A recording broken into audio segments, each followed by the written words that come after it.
I denne episoden skal vi snakke om kvener.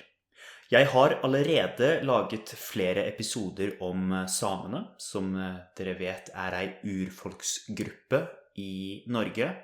Men i Norge har vi også noe som vi kaller for nasjonale minoriteter.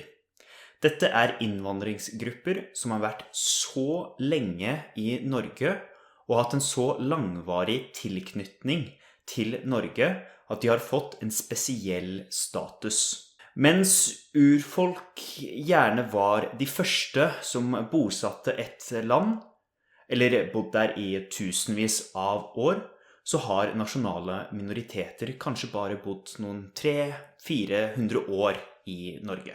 Dette gjør at de får en litt spesiell status, siden de har bodd her mye lengre enn andre innvandringsgrupper i Norge. I Norge har vi 5 nasjonale minoriteter. Kvener, jøder, skogfinner, romer og romanifolket. I denne episoden skal vi snakke om kvener. Først og fremst, hvem er kvenene? Kvenene er en gruppe finner, altså folk fra Finland som kom til Norge for lenge siden. Disse personene fra Finland, som vi kaller for kvener, kom særlig til Nord-Norge, fra nordlige deler av Finland. Det vil si at mange kvener har røttene sine i Nord-Finland. De første kildene på finner i Nord-Norge finner vi fra 1500-tallet. På 1500-tallet har vi skattelister som snakker om kvener. Dette er altså grunnen til at vi snakker om kvener som en nasjonal gruppe i Norge. Det har eksistert kvener i Norge i hvert fall i 500 år, sannsynligvis lenger. Kvener, eller personer fra Nord-Finland, reiste til Norge i ulike perioder.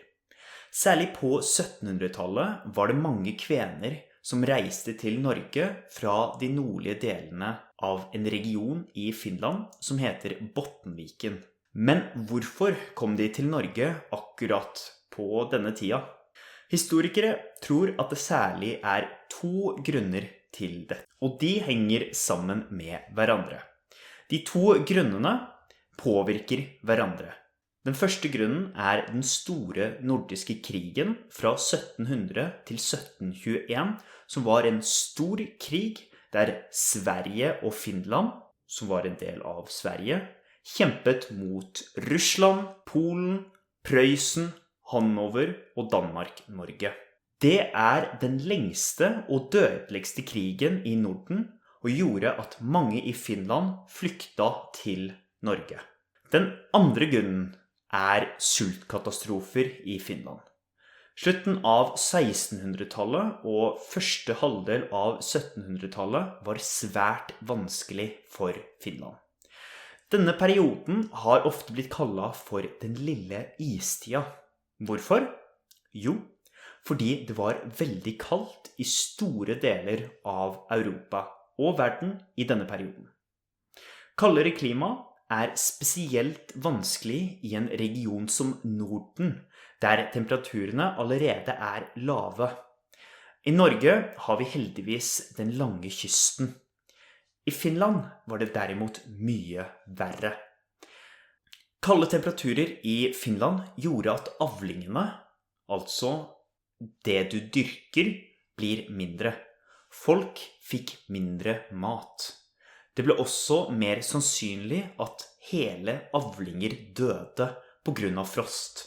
Altså at det plutselig ble veldig kaldt, som gjorde at plantene døde. Og at folk dermed ikke hadde mat.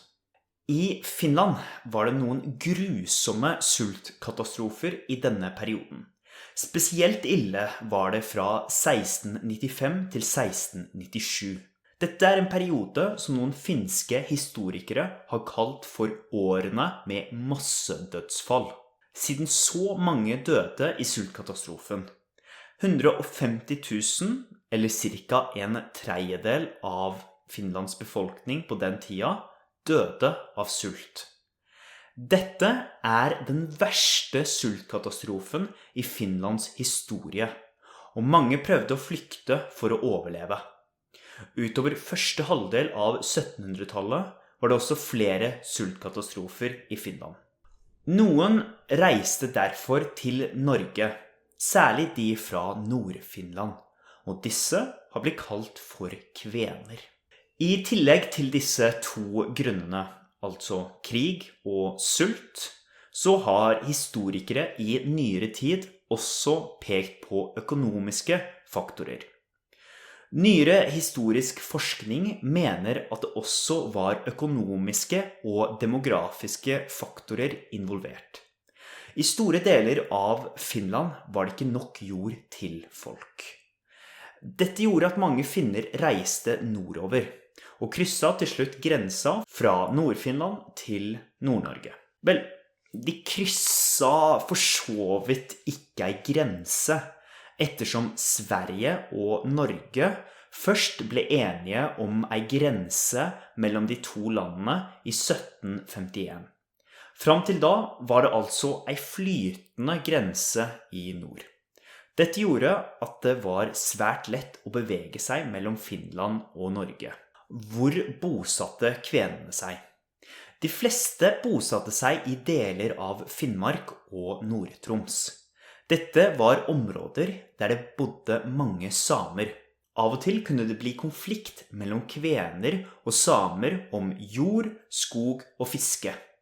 Men møtet mellom samer og kvener var også preget av samarbeid og tilpasning. Det var altså ikke en stor konflikt mellom kvener og samer. Faktisk var det mye kontakt mellom kvener og samer, og noen steder ble kvenene integrert og assimilert i den samiske befolkningen. Mange kvener og samer giftet seg med hverandre og fikk barn. Svært mange i Nord-Norge, spesielt i Nord-Troms og deler av Finnmark, har en god blanding av finske, eller kvenske, samiske og norske forfedre. Men det fantes også egne kvenebygder, altså steder der det først og fremst bodde kvener. Hva synes staten Danmark-Norge om at kvener flyttet til Nord-Norge? Faktisk var det mange embetsmenn, altså prester, advokater, dommere og folk med høyere utdanning, som var positive til kvensk innvandring i Nord-Norge. Kvenene var dyktige arbeidere og jordbruksfolk. De var flinke til å rydde land og drive jordbruk. De var også flinke håndverkere og var flinke til å lage solide hus av tømmer, altså tre. Jordbruk hadde en mye høyere status enn samisk reindrift. Kvenene hadde altså mye høyere status enn samene. Samene ble sett på som litt primitive, mens kvenene ble sett på som mer like nordmennene. Mye på grunn av jordbruk. I dag kan vi se stor kvensk påvirkning mange steder i Nord-Norge. I Storfjord i Nord-Troms det flere kulturminner fra kvenene som har overlevd. Dette ofte bygninger og gårder av tømmer.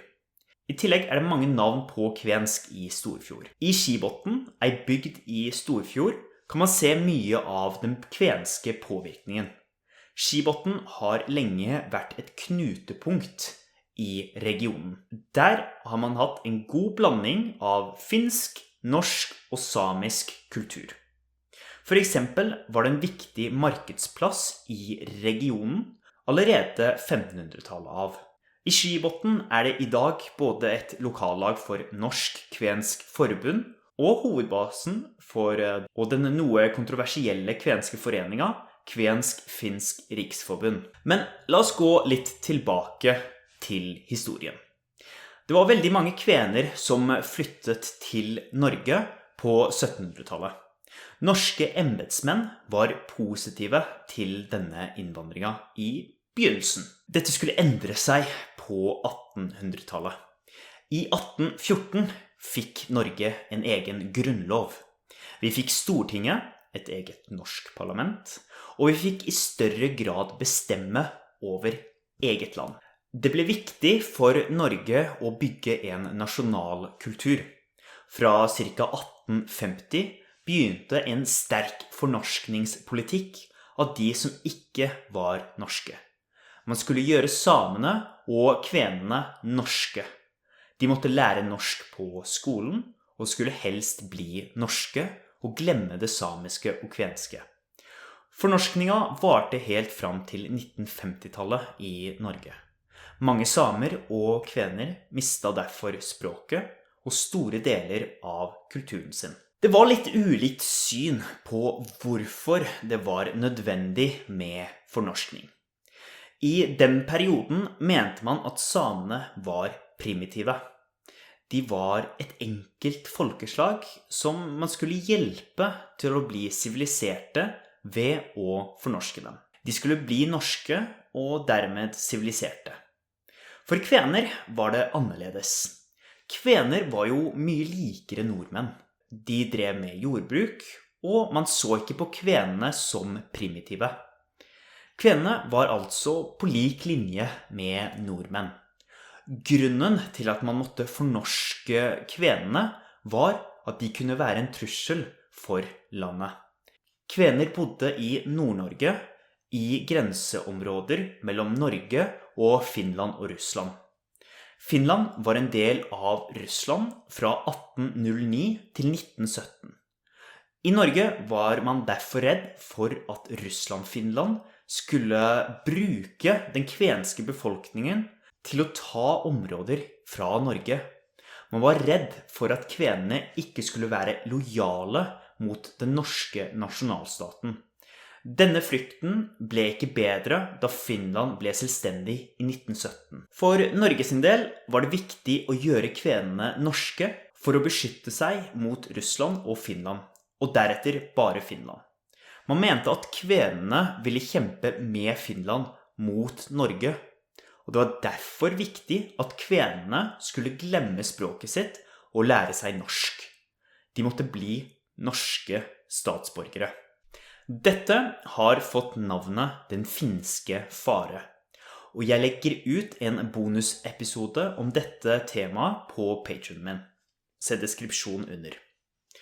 Fornorskninga gjorde altså at kvenene i stor grad mistet språket sitt. Kvenene ble norske.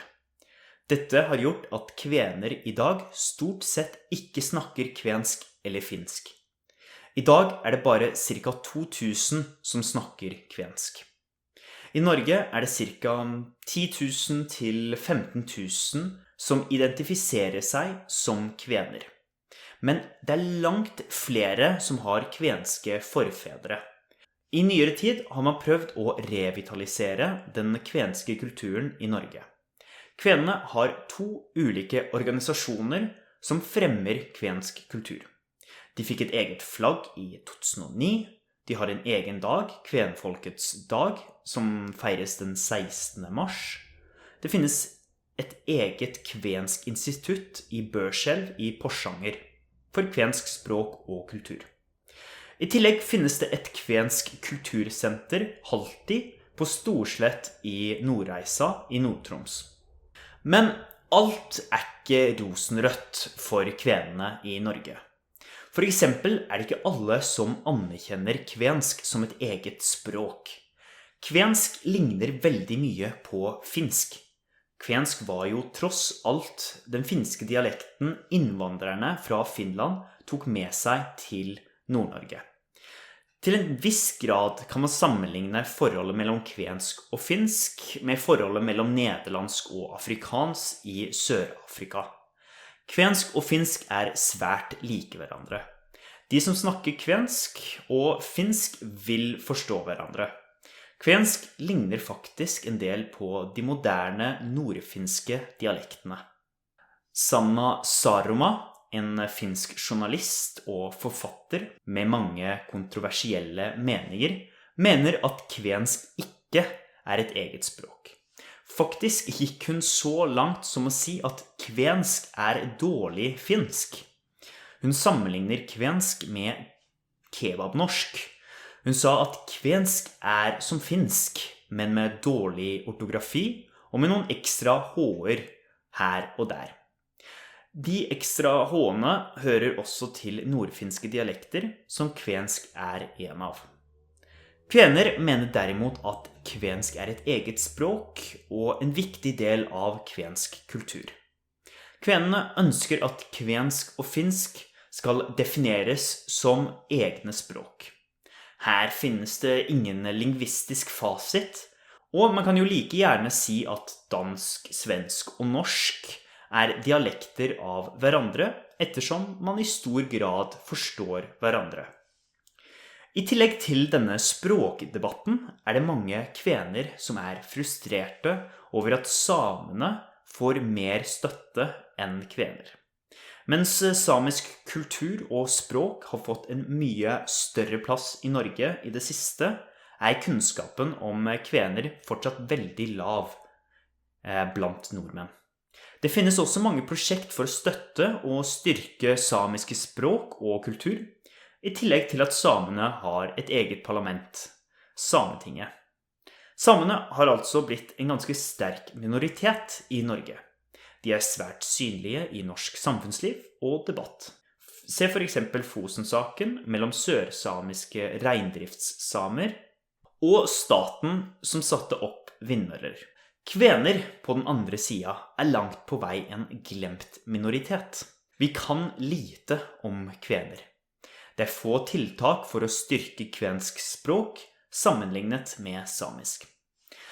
Til slutt vil jeg gjerne si noen egne meninger om dette. Her det lov å være uenig. Gjerne skriv en kommentar på nettsida, YouTube, eller send meg en e-post om du mener at jeg tar feil. Jeg mener at det helt rett at samer får større støtte og mer oppmerksomhet i Norge enn kvener. Å sammenligne kvener og samer mot sin hensikt. Kvener en nasjonal minoritet, mens samer en urfolksgruppe. Det har bodd samer i Norge i tusenvis av år. Det har bodd kvener i Norge i et par hundre år. Kvensk kultur ligner mye på finsk kultur.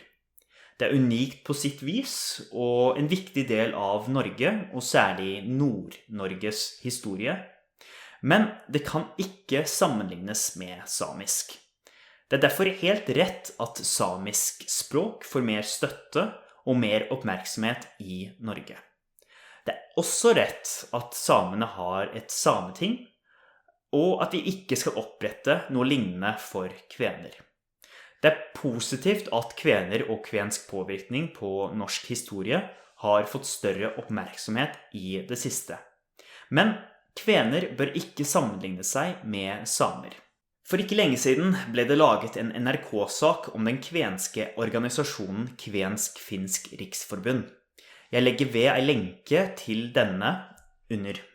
Organisasjonen driver aktivt med historieforfalskning for å motvirke samer og fremheve kvensk kultur. Denne organisasjonen mener for eksempel på helt feil basis at kvener en urfolksgruppe i Norge. De mener også at samene har stjålet deler av deres historie. Dette historieforfalskning, og om dere ønsker å lese mer om dette, kan dere lese artikkelen. Men jeg tror dette viser tydelig hvorfor det finnes 2 landsdekkende kvenske organisasjoner i Norge. For å oppsummere, kvener en nasjonal minoritetsgruppe på lik linje med romani, norskfinner, skogfinner og romerfolket. Disse gruppene har vært en viktig påvirkning på Norge over hundrevis av år på ulike måter. Men disse gruppene bør ikke sammenlignes med samer og samisk kultur.